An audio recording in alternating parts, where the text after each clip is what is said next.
સતી તોરલના ઘરે 5 સાધુ આવ્યા ને. જો આશરાના ધર્મની વાત કરું તમને, જેસલ બહાર ગામ ગયા, સતી તોરલને કીધું કે આશરાનો ધર્મ ન જાય, કોઈ અભ્યાગત ભૂખ્યો ન જાય, ધ્યાન રાખજો, હું બહાર ગામ જઉં છું. અને જેસલ વિયાઈ ગયા ને પછી 4 સાધુ આવ્યા. અત્યારે બધા વાણીમાં કે સાધુ આવ્યા 1,04 જાડેજા, 4 લાખ તો અત્યારે ભેગા નથી થતા, તેદી થયા હોય. 4 લક્ષ લઈને આવ્યા. ધર્મ, અર્થ, કામ અને મોક્ષ. ભજન પાકે ને એટલે મારા નાથને તમારે અહીંયા આવવું પડે. ભજન પાક્યું અને 4 સાધુ આવ્યા. જેસલ નું ઘર પૂછતા પૂછતા પૂછતા કોકે કીધું સામે ઘર રહ્યું ને ઈ જેસલ ની ઝૂંપડી. અહીંયા આવ્યા. સતી તોરલ છે અને કીધું કે અમારે હરિહર કરવું છે. બાબુ એક મુઠ્ઠી દાણા નહોતા ઘરમાં. અને ભગત ઈને કહેવાય. ઓસરિયું જ હોય, વાયલા પડાળ હોય જ નહીં. અત્યારે તો કલાકાર બધા પ્લેનમાં ફરે છે. કલાકારમાં ભગતમાં ફેર છે. ભક્તિ તો બાપુ છે ને અંદરથી ઉગે. આ દુનિયાને દેખાવ કરવાની ભક્તિ જ નથી. આ સીન સપાટાનો ધંધો જ નથી. એમાં હતારની પેઢી ઘડી કલાકાર બની છે ને, એ સારું છે, ગાય છે, એમાં મને કઈ વાંધો નથી. પણ બાપુ નો સાંભળે એવું ગાય છે. ભજન માથે બાપુ પથારી ભરી જશે. પણ ઓડિયન્સ એવું માગે છે, એમાં કલાકાર એ શું કરે?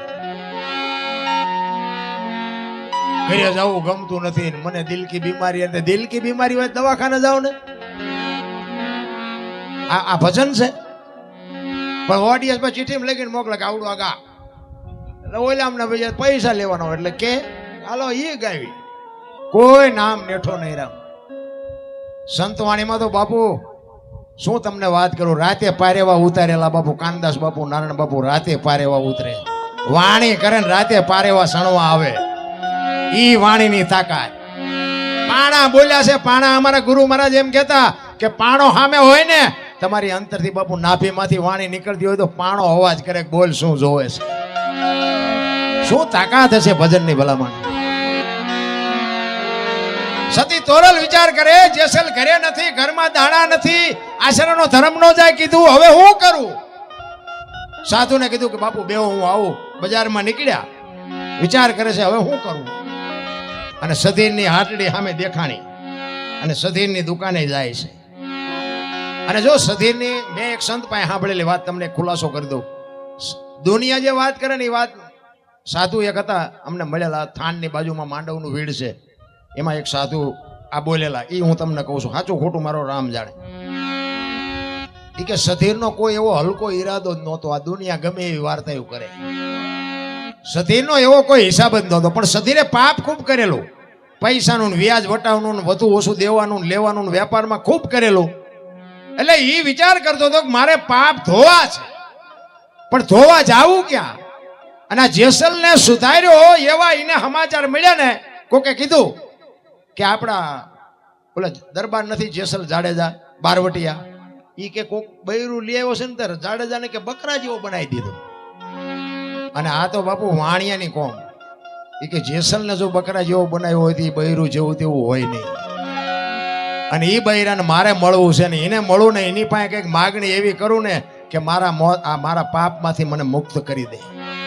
એનો ઈરાદો આ જ હતો, બાકી કોઈ એવો હલકો ઈરાદો હતો જ નહીં.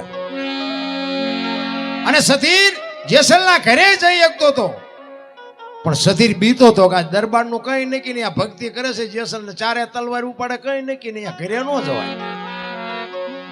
ઈ કે તોરલ એકલા જ ભેગા થાય ને તો મેળ પડે ને. કુદરતને કરવું. અને બાપુ આ સીધું લેવા માટે દુકાને આવ્યા. અને સધીર જોઈ ગયો કે આજ તોરલ એકલા છે. અને તોરલ પાસે પછી અજુકતી માગણી કરી કે મારા મેલે આવજો. તોરલ કે કાંઈ વાંધો નહીં. અને વસ્તુ લઈને આવ્યા, સાધુને જમાડ્યા, સાધુ નીકળી ગયા. હાંજ પડી, જેસલ આવ્યા. સતી તોરલ તૈયાર થઈને નીકળ્યા ને તેથી જેસલ જાડેજો કહે છે ક્યાં જાવ છો? આખી માંડીને વાત કરી કે સધીર વસ્તુ નહોતો આપતો અને હું વચને બંધાણી છું. મેં મારો દેહ અડાણે મૂક્યો છે, અહીંયા મારે જવું પડશે. અને તેથી કચ્છનો બારવટીયો પાછો મળ્યો રોવા. હો ભાઈ, અરે કોની પાસે વાતો કરી રામ? કચ્છનો બારવટીયો સતી તોરલ ને કહે છે, તોરલ તે મારા કાંડા કાપી નાખ્યા. મને એક વખત જો તલવાર ઉપાડવાની રજા દે ને, આખા અંજારમાં વાણિયાનું બી નો રહેવા દો. હજી હું ઝાટકા ભૂલી નથી ગયો. તારે તોરલ કહે છે જાડેજા આવી ગાડીઓમાં બેહો ને એટલે સ્ટેશન આવાજ આવે. સધીરની તાકાત નથી, તમે શું કામ ને ગભરાવ છો? વરી જાડેજો પાછો તોરલના પગમાં પડ્યો. તોરલ, તોરલ, મારો કાળ ઊભો થઈ જાય, શું કરું? મને આમાંથી બચાય. મારે હજી અંદરથી ઊભો થાય, એને રોકવાનું કંઈક કરો તોરલ. હજી મારો કાળ ઊભો થાય છે. મારી ભૂલ થઈ ગઈ, મને ખબર નહોતી, મારે આવું બોલાય નહીં. અને પછી જાડેજો કહે છે, પણ બહાર તો વરસાદ વરે છે, ગારો ને કીચડ જાયમાં છે, કેમ જાશો?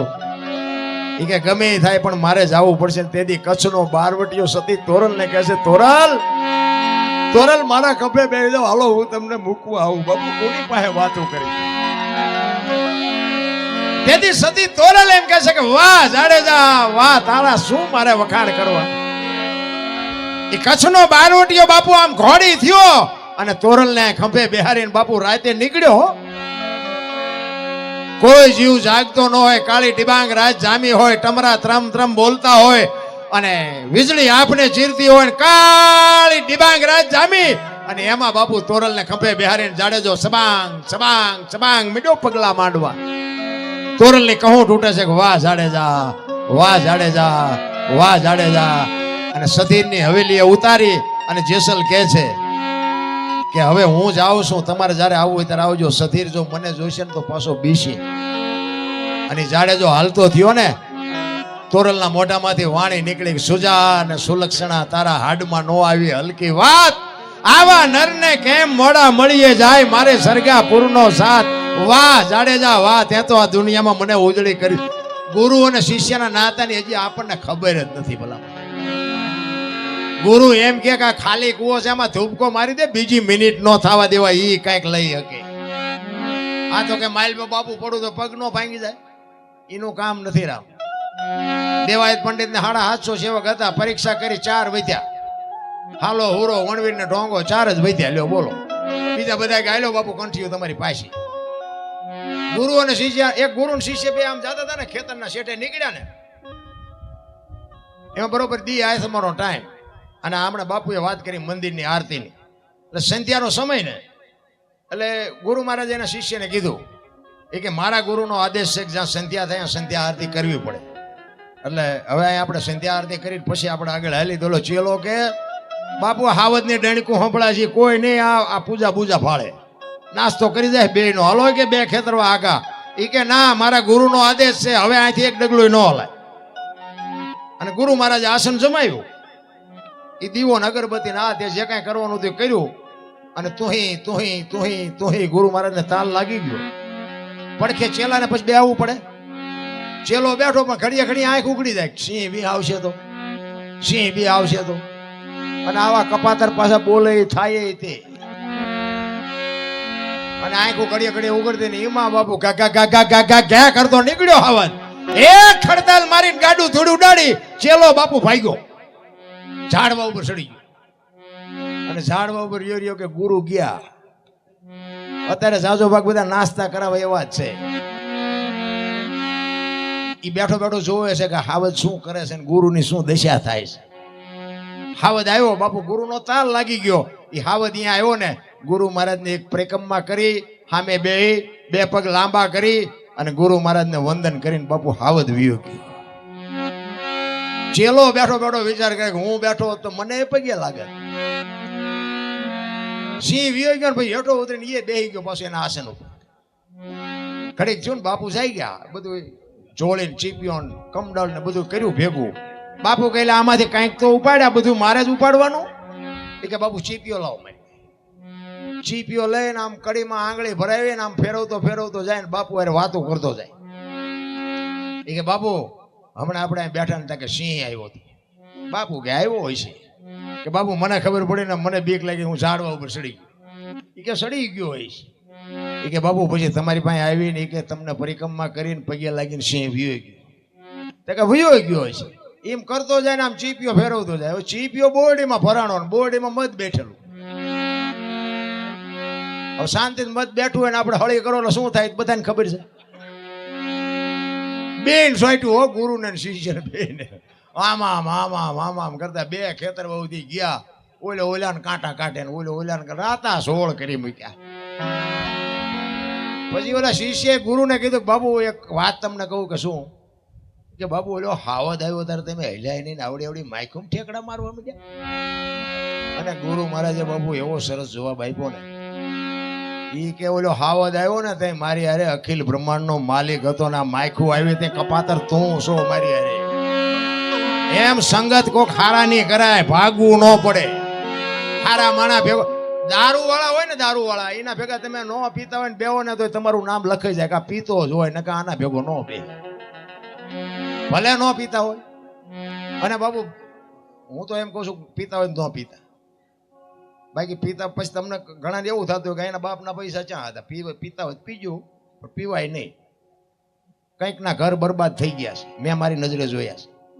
મેં 20 વર્ષ 22 વર્ષ ખટારો આંક્યો, હિન્દુસ્તાનના શેડા ચારે જોઈ આવ્યો છું. પણ કોઈ એમ કે દરબારે દારૂ પરમાટી ખાધી તેથી 5 લાખની શરત મારીને આવજો બાપુ, આ શિવની સાક્ષીએ કહું છું, મેં મારો દેહ નથી અભડાયો. સિદ્ધાંત હોવો જોઈએ, મારું કુળ કયું, મારું ખાનદાન કયું, મારા મા બાપ કોણ, આનો પાવર નો હોય મરી જવાય. સિદ્ધાંતથી જીવાય. ભલામાં સમાજ કોઈ બી હોય, એકતા, આ તમારી એકતા જોઈને તો બાપુ મને આજ આમ મારી કહું તૂટે. ખરેખર તમારી જે એકતા છે ખરેખર દિલથી સલામ કરું છું. અને આવીને આવી એકતા મારા બાપ રાખજો. જિંદગીમાં કોઈ દી મોડો દી જ ન ઉગે, આ ગામ માટે મોડો દી ઉગે જ નહીં. આ એકતાની જે મજા છે ને એ જ વાત જુદી છે. બાકી તો બાપુ છે ને જ્યાં ફાટા પડ્યા છે ને, હગા ભાઈઓ ને બાપુ ફળિયામાં દિવાલું જોઈ લ્યો, આખા ગામ ધુમાડા બંધ દે, હગા ભાઈઓ ન હોય. આપણે એમ કે તારા ભાઈઓ એના હારે મારા આડી છે ને હવે આના હારે જ ઊભી રાખવાની હતી. આડીના દીકરા, હા તારી માનો જણ્યો ભાઈ છે. ભાઈઓના છોકરા ભૂખ્યા હોય ને તમે દુનિયાને ખવડાવો તો શું મેળ પડે? અરે કુટુંબ પરિવારની બાપુ એકતા છે ને એની મજા છે. હું તો એમ કહું કે ભલે અંદર રોટલા એક બટકું રોટલા આટું ભાઈઓ માથે વિખવાદ થતો હોય, પણ હાનનું ટાણું હોય ને વાળું પાણી કરીને બહાર ઓટલે 3-4 ભાઈઓ હોય ને બાપુ, એક ઓટલે બેસજો. દુનિયા જો આખી આંકવા ન લે કે હારો આમના ભાઈઓનો રાગ જેવો હશે, જોઈને બાપુ આંસકો લાગે માણાને કે આમનું નામ ન લેવાય. પછી સમાજ ગમે એ હોય, એક કાળમીણ પાણો હોય ને એની માથે સીણી રાખી અને ઘરના ઘા કરો ને, કાળમીણ પાણો તૂટે નહીં. બહુ મહેનત કરીને જયારે તોડો ને એને ક્રેક પડે ને, પછી ક્રેક પડે ને કાળમીણ પાણામાં, પછી એમાં માટી ભરાય. અને માટી ભરાય ને પછી એમાં લાપડું મજા કરે. લખવું હોય તો લખી લેજો. લાપડું બધા ઓળખો? બાપા ઓળખે, બધા નહીં ઓળખતા હોય. માથાના વાળ જેવું ખડ ઉગે. ઈ તિરાડમાં કાળમીણ પાણામાં સીણી નો અડતી હોય, એને તિરાડ પડે ને પછી બાપુ એમાં લાપડું ઉગે, લાપડું. એમ કુટુંબમાં જેથી તિરાડ પડે ને પછી બહાર ગામના રાંકા આવીને તમારા કુટુંબમાં મજા કરી જાય છે. બાકી એકતાની જે મજા છે ને એવી આ દુનિયામાં ક્યાંય મજા નથી રામ. એટલા માટે એક સતી તોરલની વાણી કરવી છે મારે. આશિક બાપુ જેસલને સાંભળવા વાળા ઘણા છે, પણ મને એક ભાઈ કહેતા હતા, મને કે આ જેસલનો ઇતિહાસ તો જો આની સમાધિએ હું દર્શન કરવા જવું હોય, આ દુનિયા કે ડફોળ નથી. મેં કીધું દુનિયા ડફોળ નથી, પણ તું હું બે ડફોળ હોય એવું લાગે. પણ મને કે જોવો તો ખરા ગાયું મારીને મોરલા માર્યા ના જાનું લૂંટીને આની સમાધિએ હું દર્શન કરવા જાઉં. પણ મેં કીધું હોમણ કપા હળગાવવું હોય તો હોમણ દેતવા જોઈ. એ કે ના હોમણ દે તો મેં એક દિવાળી અડાડો તો 1000 મણનો ઢગલો હોય તો રેખ્યા થઈ જાય ને. તો કે હા. તમે એને એવું કંઈક કર્યું છે, આપણે બે ન જાય તો કઈ ફેર નહીં પડે. હજી તો આવા જ સંશોધન કરે. બોલો આ ભજન જેથી કરે એનું કામ જ નથી રામ. આ અમે આખી રાત બોલ્યું કે અમારી ભૂલ થાય ને તો એની બાપુ નોંધ કરે દુનિયા. અમે અત્યાર સુધી સારું બોલ્યા એમાં કઈ મગજમાં ઉતર્યું જ નહીં. અમે રામના બદલે કૃષ્ણ બોલી જાય, સબરીના બદલે મીરા બોલી જાય, તેમાં આ ચો મોટો ફાટી ગયો. પણ બાપુ ભાગ વિના નર પાવત નાય રામાયણ કહે છે. રામાયણમાં એક રામાયણનું નામ આવ્યું ને મને એક સાખી યાદ આવે છે કે